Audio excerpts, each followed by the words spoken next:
I was tightening an irrigation valve when my phone buzzed, one sharp vibration that felt like a siren in my pocket. Naomi, Dad, take Mom's old photo album and leave the ranch. Now. For a second, the heat vanished. The South Texas sun still burned down on my citrus rows, but something colder crawled up my spine. My daughter Naomi didn't text like that. Not ever. She was a federal judge in Brownsville, measured, careful, the kind of woman who could silence a courtroom with a glance. If Naomi typed "now" in all caps, it meant the world had tilted off its axis. I stared at the message until the words blurred. Then I read it again, slower. Take Mom's old photo album and leave the ranch. The album? I knew exactly which one.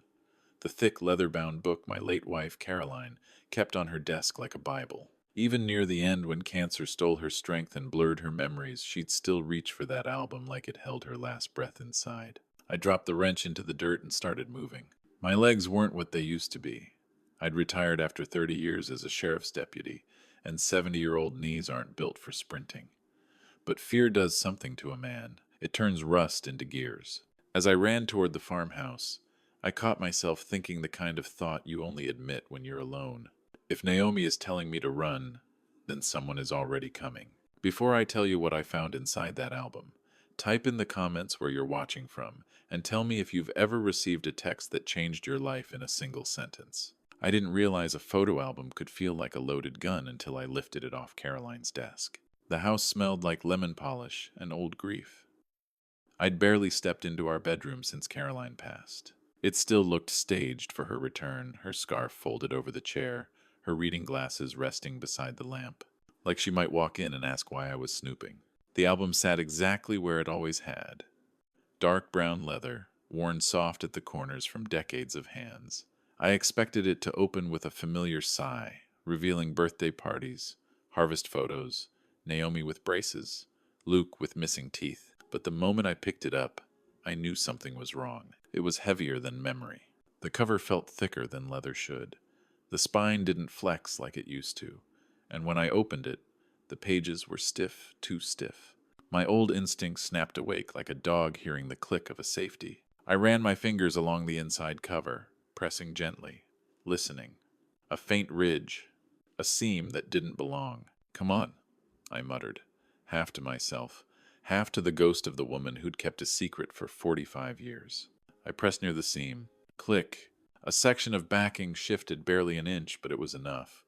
I slid my fingers in and pried the hidden panel open. Inside lay a manila envelope, yellowed with age. Not photos, documents. The first page I pulled out had an official seal. Then another, then another.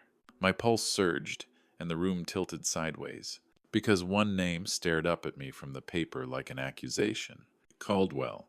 And then I heard gravel crunch outside. Footsteps on the porch. Someone was coming into my house. I shoved the papers back into the envelope so fast I tore the corner, then slid it into the hidden compartment and snapped the backing shut.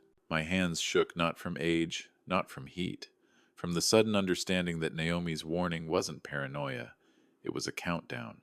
The front door creaked. Boots crossed the hardwood. I recognized the heavy tread immediately. Luke, my son, appeared in the doorway with his cap in his hands. 38 years old and built like a fence post. His eyes, Caroline's eyes, looked tired and uncertain. "Dad," he said, voice low. "You okay? You look, I don't know, pale." I forced a smile that didn't feel like mine. "Just old pictures. Got me sentimental." His gaze flicked to the album in my hands.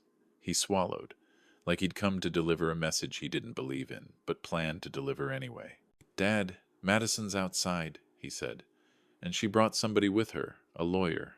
The word lawyer landed heavy. Most folks didn't bring lawyers to family conversations unless they planned to take something. "What for?" I asked, keeping my voice steady. Luke rubbed the back of his neck the way he used to when he got caught lying as a teenager. "She says it's to help, to make sure everything's handled right. Taxes, management, that kind of thing." "Handled right?" I repeated. Luke's eyes dropped. "She's worried, Dad, about you being alone out here. About mistakes." Mistakes? I'd missed a tax deadline last year once.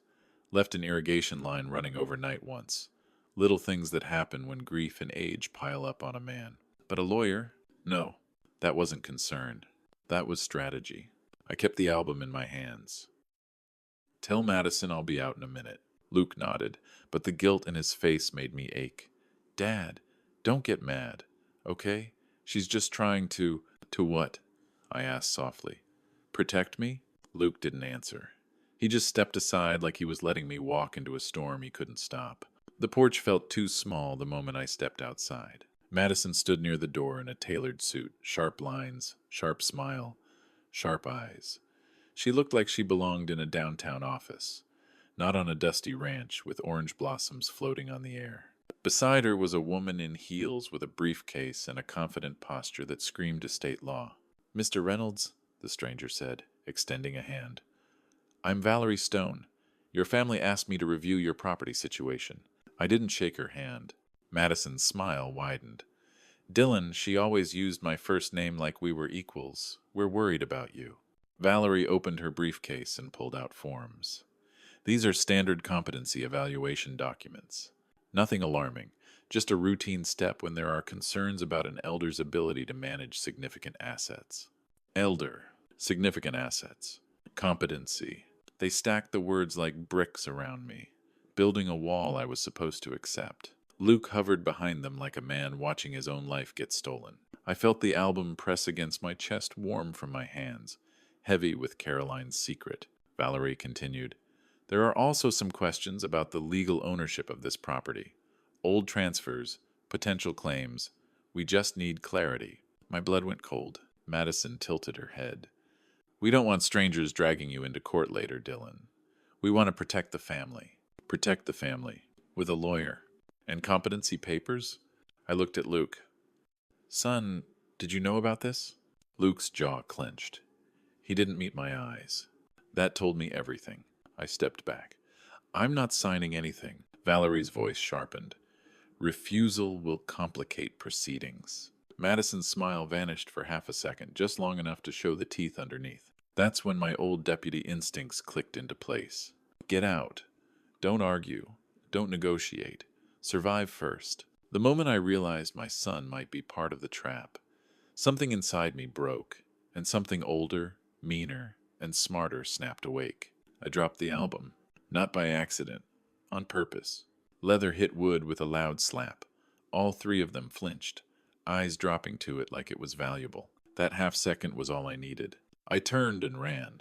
Luke shouted, Dad, stop! Madison's heels clicked like gunfire behind me. Valerie barked something about involuntary protective action, as if I was a child slipping out of a grocery store. My truck sat near the barn, dusty, old, faithful. I yanked the driver's door open, jumped in, and twisted the key. The engine roared like it had been waiting for permission. I threw it into gear, tires spitting gravel, and shot down the driveway so hard the rear end fishtailed.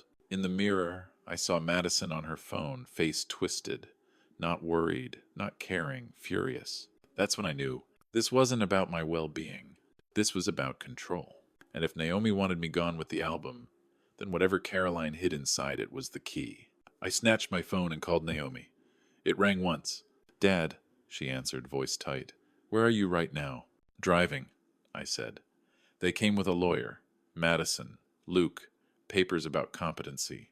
There was a pause, and then my daughter's voice turned razor sharp. Okay, listen to me carefully. Do not go back to the ranch tonight. Meet me at the federal courthouse in Brownsville. Side entrance. I'll be there. What is this, Naomi? I demanded. What did Caroline hide? Her breath hitched just slightly. Dad, it's bigger than you think. I drove like a man being hunted because, deep down, I knew I was. The back roads of the Rio Grande Valley unfolded under my headlights, farm-to-market routes, dirt cuts between groves, shortcuts I'd memorized from decades of patrols. I avoided the highway. Too easy to follow, too easy to corner. Naomi stayed on the phone while I drove, her voice low and controlled. I've been digging into Madison since the wedding, she said. I didn't want to poison Luke's happiness without proof.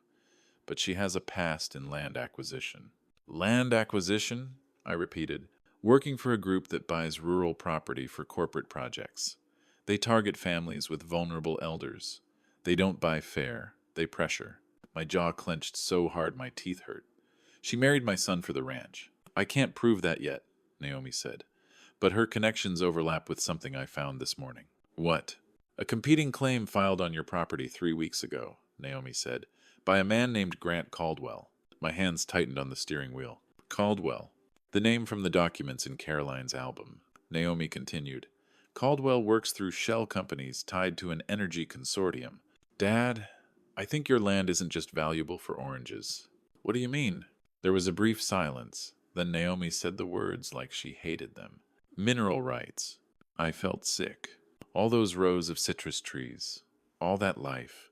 And beneath it, money. Greed. A reason to destroy a family. Get to me, Naomi said. We'll go through the album together. Whatever Mom hid, it's the leverage they don't want you to have. When I reached the courthouse, the night air was thick and still, like Texas was holding its breath. Naomi met me at a side entrance with a key card, her hair pulled back, her eyes fierce. She looked like my daughter, and like the law itself, steady and unforgiving. Give me the album, she said. I handed it over like I was handing her a weapon. We moved quickly through quiet hallways into her secured office. Fluorescent lights washed everything pale. Naomi locked the door behind us. Okay, she said, show me. My fingers fumbled with the album's hidden seam, but Naomi's hands were sure. She found the ridge, pressed, listened. Click. The envelope slid out. Naomi laid the documents out on her desk, reading like she was building a case in real time. Her eyes narrowed. This birth certificate, she murmured. It's legitimate. She lifted it so I could see the name printed clearly. Caroline Marie Caldwell. Not Martinez, the maiden name Caroline had always claimed. Naomi flipped to the property deed and went still. Dad, she whispered. This deed shows your ranch, these 300 acres, were transferred to Mom in 1975, 2 months before she married you. I felt like someone had knocked the wind out of me. Naomi read the letter next, lips moving silently. Then she looked up, eyes bright with anger and something else. Grief. Mom was Henry Caldwell's daughter, Naomi said. He couldn't acknowledge her publicly, so he gave her land. Quietly. Why hide it? I asked. My voice cracked. Why hide it from me? Naomi swallowed. Because Caldwell's family would have come for it, and I think they're coming now. Naomi pulled up records on her computer, typing fast. Grant Caldwell filed a claim, she said. Says the original transfer was fraudulent, that Henry wasn't of sound mind, or that Caroline manipulated him. That's a lie, I said, though I didn't know it for sure. I just needed it to be. Naomi didn't look away from the screen. Grant has done this before. 3 other elderly landowners in the past 18 months. Same pattern, competency, concerns, family pressure, sudden lawyers. 2 settled, 1 fought back, and Caldwell withdrew before trial. My stomach turned. So, Madison and Luke showing up with papers, I said slowly. Is part of the same playbook, Naomi finished. She clicked into a map overlay. Then she rotated her screen toward me. Every property Grant Caldwell had targeted was highlighted, and every highlighted property sat on top of a geological formation. Naomi tapped the label. Eagle Forge Shale, she said. Energy companies are paying fortunes for drilling rights. I stared at the map, hearing the faint hum of courthouse electricity. The citrus grove, I whispered. The ranch isn't just farmland. No, Naomi said. It's a jackpot, and you're standing between them and millions. She leaned in. But here's the problem, Dad. A deed and a birth certificate are strong, but they'll fight with armies of lawyers. We need a living witness, someone who knew Henry Caldwell personally, someone who can testify that Henry intended this transfer, willingly. I thought about the date. Almost 50 years ago. Most people are dead, I said. Naomi's eyes stayed steady. Not all. We searched through old directories, company records, archived articles, anything that might point to someone from Henry Caldwell's world who was still breathing. Hours passed. Naomi ordered bad coffee. I stared at Caroline's handwriting in the letter again and again, feeling like I'd married a woman I never fully knew. At dawn, Naomi's eyes widened. Here, she said, pointing. Edith Harper, age 89, Henry Caldwell's executive secretary from 1962 to 1980. My heart thudded. You found her? Naomi nodded. She's in a care facility in San Antonio. San Antonio was a 3-hour drive north. The sun was barely up, but we didn't waste time. Naomi tucked the documents into a secure folder. The photo album stayed with me, strapped into the passenger seat like a silent witness. On the drive, my mind kept circling the same questions. Why didn't Caroline tell me? Was she ashamed? Afraid? Or protecting me from something worse? Naomi drove with both hands on the wheel, eyes forward. "Dad," she said quietly, "I need you to hear this." "What?" "If Madison is connected to Caldwell, and Caldwell is connected to energy interests, then they have resources. Private investigators, people who watch public searches. You think they'll follow us?" Naomi's jaw tightened. "I think they already are." I glanced at the rearview mirror. A black SUV sat 2 cars back, matching our speed. I swallowed.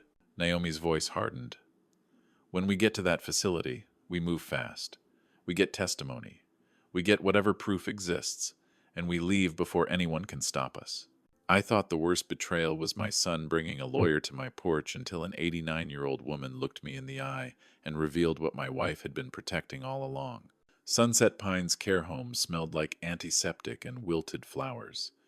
Naomi flashed her credentials, and we were guided down a quiet hall to a room with a window facing the parking lot. Edith Harper sat in a wheelchair by the glass, silver hair pinned back, posture straight despite her age. Her eyes, sharp and bright, tracked us like she'd been waiting. I introduced myself. "Ma'am, my name is Dylan Reynolds. I was married to Caroline." Edith's face softened, just a little.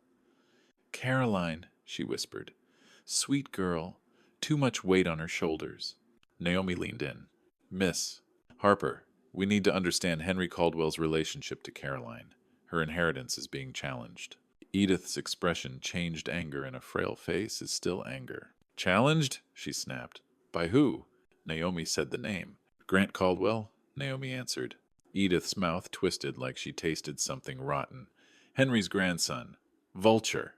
Then she nodded once, like she'd made a decision. "I typed those transfer papers myself," Edith said. "Henry was of sound mind, and he loved that girl." I exhaled hard. "Why couldn't he acknowledge her?" Edith's voice grew low. "Because in 1955, a married man having a child with another woman would destroy everyone involved. Caroline's mother died young. Henry paid for Caroline's upbringing quietly. He watched over her all her life." Naomi scribbled notes, eyes bright. Then Edith looked past me at the window. Her face drained white. Outside, in the parking lot, 2 men sat in a car with the engine running. Edith whispered, "They found you." "Before we go further, comment where you're watching from right now. And if you've ever felt like someone powerful was closing in on you, tell me what you did." Edith's hands moved fast for someone near 90. She wheeled herself away from the window and reached behind a dresser to a small safe. Her fingers spun the dial with practiced certainty. "This," she said, voice trembling but firm, "is what Henry made me swear to protect." The safe opened. Edith pulled out a manila folder and handed it to Naomi. Inside was a document with a date that made my throat tighten. November 15th, 2028. Henry Caldwell's will. Naomi read aloud, her voice controlled but edged with disbelief. "I hereby confirm that the property transfer to Caroline Marie Caldwell on the 20th of March 1975 was executed with full legal authority and sound mind. No other member of the Caldwell family by blood or marriage shall have any claim." Edith nodded fiercely. He knew they'd come. He knew. And he hated them for it. Naomi looked up. "Will you testify to this?" Edith didn't hesitate. "I'll testify. I'll sign affidavits. I'll spit in Grant Caldwell's face if I have to." Then Naomi moved to the window again, peering through blinds. "Dad," she said quietly, "those men just got out of the car." My heart hammered. Edith pointed toward a door. "Back exit, down the hall past the kitchen, employee parking." Naomi snapped the folder closed and tucked it under her arm. I grabbed the album. Edith caught my wrist with surprising strength.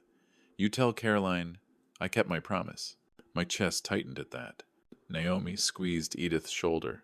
"Thank you." We left Edith behind, but the look in her eyes followed me like a blessing and a warning. As we slipped into the hall, voices rose near the front desk.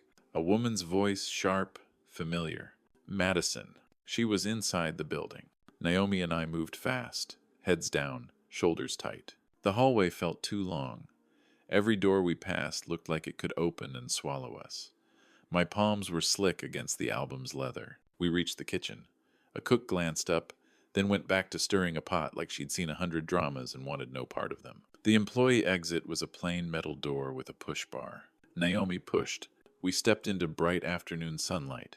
In the employee parking lot, Naomi's sedan waited like a getaway car in an old movie. We hurried toward it. I glanced back at the building. Through the front windows, I saw silhouettes moving in the lobby. One was a tall man in a suit. One was a woman in a sharp blazer, her posture unmistakable. Madison. How did they find us? I hissed as Naomi unlocked her car. Naomi's eyes stayed cold. Because these people don't hunt like amateurs. They have watchers, alerts. They probably track record searches. She threw the car into reverse. We peeled out of the lot, tires chirping. As we merged onto the highway, my phone buzzed. Luke. I stared at the screen. For a moment, I almost answered. Then I pictured his face on my porch, guilt, uncertainty, and something that looked too much like surrender. Naomi glanced at the phone. Dad, don't. He's my son, I said. He deserves the truth. Naomi exhaled. Then tell him. But do it carefully. Madison will be listening to everything he hears. I answered, putting it on speaker. Dad! Luke's voice was frantic. Where are you? Madison's freaking out. She says you're acting erratic and someone could take advantage of you. I cut him off. Luke, meet me at the ranch in 1 hour. Alone if you can. It's time you learned who your mother really was, and who your wife really is. Silence. Then Luke whispered, Dad, what are you talking about? Just be there, I said. And I hung up before Madison could take the phone from him. We returned to the ranch at sunset, when the sky burned orange and gold over the citrus rows. The grove looked peaceful, too peaceful for the war marching toward it. Naomi parked near the barn and checked her phone. I made calls on the drive, she said. What kind of calls? The kind that make liars sweat, she replied. If Caldwell and Madison are committing fraud across county lines with energy money involved, federal agencies don't ignore it. I swallowed. You called the FBI? Naomi didn't flinch. Dad, they're targeting elderly landowners. That's not just family drama.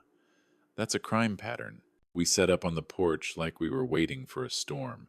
Naomi positioned herself where she could record. I held Henry Caldwell's will in my hands, the paper feeling heavier than the album ever had. Headlights appeared on the driveway. First Luke's truck, then Madison's sedan, Valerie Stone in the passenger seat, and then, behind them, a black SUV that looked expensive and predatory. A tall man stepped out of it in a suit that probably cost more than my irrigation system. He walked like the world owed him space. Grant Caldwell. Luke climbed out of his truck last, eyes darting between us and his wife. Dad, he called, voice cracked. What is happening? I lifted the will. Your mother had a secret, I said, and your wife has one too. Grant Caldwell approached the porch, smile smooth as oil. Mr. Reynolds, he said, I believe you have something that belongs to my family. Naomi held her phone steady, recording. I looked Grant in the eye. Your family doesn't own what Henry Caldwell gave away. Grant's smile tightened. We'll see. Madison stepped forward, eyes hard. Dylan, stop making a scene. This is embarrassing. I felt something fierce rise in my chest. No, I said quietly. What's embarrassing is what you've been doing to my son. Grant climbed the porch steps like he was walking into a board meeting. Hand me the documents, he said, voice polite but commanding. We can resolve this with civility. I held the will up higher. This will confirms the transfer. Henry Caldwell wanted Caroline protected from people like you. Grant's composure cracked just a hair. That old man was manipulated by a gold-digging woman who trapped him. Luke's head snapped toward Grant. What did you just say? Madison touched Luke's arm quickly. Too quickly. Honey, don't listen, this is all, Grant continued, getting bolder. That land should have stayed in the Caldwell family, not given away to a mistake. Luke looked like he'd been punched. Naomi stepped forward. Watch your words, Mr. Caldwell. Grant scoffed. And who are you? The sister with a title? Naomi smiled, small, dangerous. Federal judge, and I'm recording you confessing motive. Valerie Stone cleared her throat. A will written years after the transfer raises questions about fraud. We will petition the court to evaluate Mr. Reynolds' competency. Competency, I repeated, voice rising. Because I missed a tax payment? Because I'm old? Madison's mask slipped. Because you're sitting on a fortune and refusing to act like a reasonable man. Luke turned to her, stunned. A fortune? Grant laughed softly. Eagleford Shale boy. Mineral rights. Drilling. 50 million. Easy. Luke stared at me. Dad, is that true? I swallowed. I farmed this land. Your mother wanted it kept whole. Madison's voice sharpened. And that's why you're obsolete, Dylan. Naomi's eyes narrowed. Say that again, Madison. Madison lifted her chin. I married into this family for opportunity, and I'm tired of pretending otherwise. Luke's face went gray. I always thought the hardest thing a father could hear was, I hate you. I was wrong. The hardest thing is hearing your daughter-in-law admit she married your son as a key to stealing your life. Madison stepped closer to Luke, her voice icy and final. Yes, she said. I married you because you were the easiest path to control this land. Luke's mouth opened, but no words came out. Grant Caldwell nodded like a proud mentor. He needed to know eventually. Valerie Stone tried to recover the moment. This is becoming emotional. We should continue in a legal setting. Naomi cut her off. No, we continue right here. She pulled out a folder and lifted it where everyone could see. This is an affidavit from Edith Harper, Naomi said, Henry Caldwell's executive secretary. She typed the deed, witnessed his signature, and kept his will. The will confirms the transfer and explicitly denies claims by any Caldwell descendants. Grant's smile vanished completely. Madison's eyes widened, just for a second, like she'd miscalculated. Luke whispered, Edith Harper. Who is that? A woman your mother trusted, I said, more than she trusted me. The words hurt to say, but they were true. Grant took one step forward. That affidavit means nothing. We'll bury you in motions. Naomi's voice stayed calm. Try. Grant leaned close, voice low. You think you're safe because you're a judge? Naomi's eyes didn't blink. I think you're unsafe because you're a criminal. And then, from far off, came a sound that made Madison's head snap up. Sirens. Not county. Federal. Grant stiffened. Madison's lips parted. Luke looked around like he'd finally realized the ground under his feet was collapsing. The sirens grew louder, swallowing the evening air. 2 unmarked SUVs rolled into the driveway, followed by a marked vehicle with flashing lights. Men and women stepped out in tactical vests and plainclothes badges catching the last light of the day. Madison backed up instinctively. What is this? Grant's jaw clenched. This is harassment. An agent approached the porch. Grant Caldwell? Grant lifted his chin. Yes. Madison Warren? Madison's eyes darted to Luke, like she expected him to protect her. But Luke looked like a man watching someone die in front of him. The agent held up paperwork. You are being detained pending investigation into conspiracy to commit wire fraud, elder exploitation, and fraudulent property claims tied to energy acquisition operations. Madison's voice cracked. This is insane. Naomi spoke calmly. It's not insane. It's evidence. The agents moved in. Handcuffs clicked. Madison started crying fast, sudden, theatrical. She reached for Luke. Baby, please tell them they're wrong. Luke stepped back, like her touch burned. Luke, she sobbed. I did this for us. For us? Luke whispered. You don't even know me. Madison's face twisted. I knew enough. Grant snarled something under his breath as cuffs tightened around his wrists. Naomi kept recording, face hard as stone. I stood still, the will in my hands, watching the world rearrange itself. The agents guided Madison toward a vehicle. She looked over her shoulder at me, eyes full of rage and fear. This isn't over, she hissed. Naomi answered for me. Actually, Madison, it is. The cars pulled away, taillights vanishing down my long dirt driveway. Luke didn't move for a long time. Then he turned to me and I saw something I hadn't seen in months. Clarity and regret. Luke walked up the porch steps like every step weighed 100 pounds. Dad, he said softly. I'm sorry. I didn't answer right away. Not because I didn't want to forgive him, but because forgiveness is a door, and once you open it, you don't get to pretend you didn't. Luke's eyes were wet. She told me you were slipping, he admitted, that you were too proud to ask for help. She said if we didn't step in, someone else would take advantage of you. Naomi's voice was quiet but sharp. And did you ever stop to think she was the someone? Luke flinched. She was convincing. I looked at my son, my boy, who'd grown into a man and still wanted to believe love was pure. That's how predators work, I said. They don't come at you like monsters. They come at you like family. Luke swallowed hard. Did Mom know about the Caldwell thing? I stared at the photo album, lying on the porch table like a sleeping animal. Your mother carried it, I said. She carried a secret because she thought it would protect us. Naomi stepped closer to Luke. Dad found the documents today. I warned him because I saw your wife moving, filing things, talking to lawyers. Luke's face twisted in pain. So she was planning from the start, Naomi said. Luke's shoulders shook. I feel stupid. I put a hand on his shoulder. Son, love makes us vulnerable. It doesn't make us stupid. He looked at me, raw and open. Are we okay? I exhaled slowly. We will be, but we do it honest. No more secrets. Luke nodded like a man making a vow. Behind him, the grove rustled softly in the wind, still ours, still breathing. That night, when the ranch finally went quiet, I thought the danger was over until Naomi showed me one last file that made my stomach drop. We sat at the kitchen table with papers spread out like a crime scene. The will, the deed, Edith's affidavit, Caroline's birth certificate. Naomi's phone buzzed nonstop, agents asking questions, prosecutors requesting statements, legal teams spinning up. Luke sat across from me, hands clasped so tight his knuckles were white. He looked like he'd aged 10 years in one sunset. Naomi opened her laptop and pulled up a case file. Dad, she said, there's something else. I frowned. What now? She rotated the screen toward me. A list of names, elderly landowners, properties, counties, and one note beside each. Settled, sold, transferred. Naomi's voice lowered. Grant, Caldwell, and Madison weren't just coming for us. They've been doing this across South Texas.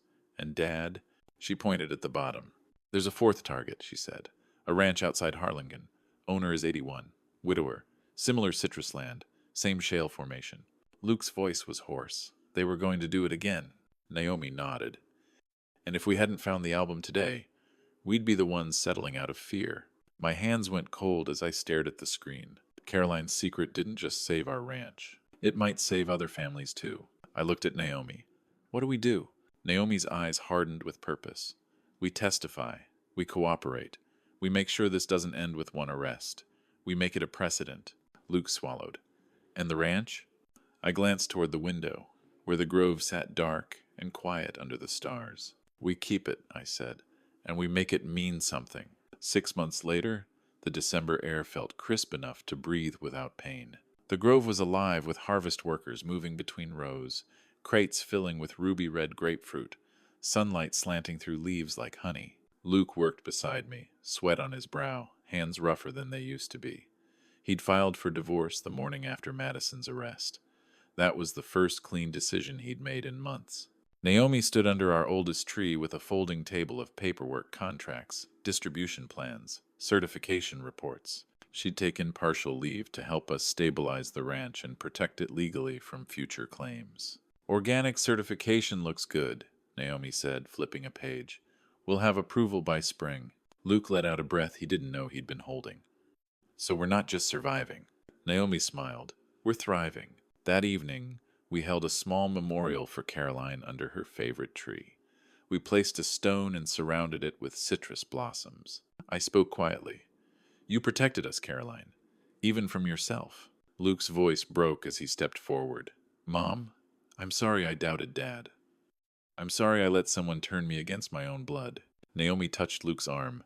We're here now. That's what matters. When the sun dipped low, the grove glowed gold, and for the first time since Caroline died, the ranch felt like home again. If this story hit you in the chest the way it hit us in real life, drop a comment telling me where you're watching from, and if you've ever had to fight for what was rightfully yours. People love to say secrets keep families safe. I used to believe that. Now I know secrets are like gasoline fine until the wrong person finds a match. Caroline kept her origin hidden because she thought it would shield me and the kids from the Caldwell name. Maybe it did for a while. But when greed finally came knocking, that silence almost cost us everything. The truth, on the other hand, did something I didn't expect. It hurt, then it healed. Madison took a federal plea deal. Grant Caldwell got sentenced harder, his scheme stretched across counties and tied into corporate money. The Energy Consortium quietly backed away from the region, at least for now. And a few other families, those names Naomi showed us, were able to reopen cases with the evidence uncovered in ours. Luke is learning to live with the shame of being fooled. But he's also learning something better: how to be a man who fixes what he breaks. Naomi, my fierce daughter, keeps telling me, "Dad, we don't just defend, we build." So we are. We're replanting older rows with sustainable methods. We're putting money into the local community. We're offering legal guidance to other landowners who think they're too small to be targeted. Because here's the truth, nobody tells you until you're the one standing on a porch with your life in your hands. If you have something valuable, land, money, a legacy, someone will try to convince you that you're too old to deserve it. Don't believe them. Ask questions. Demand proof. And never ignore the one person in your life who texts you the word now like it's a warning shot. Family is worth fighting for, but only when it's built on truth.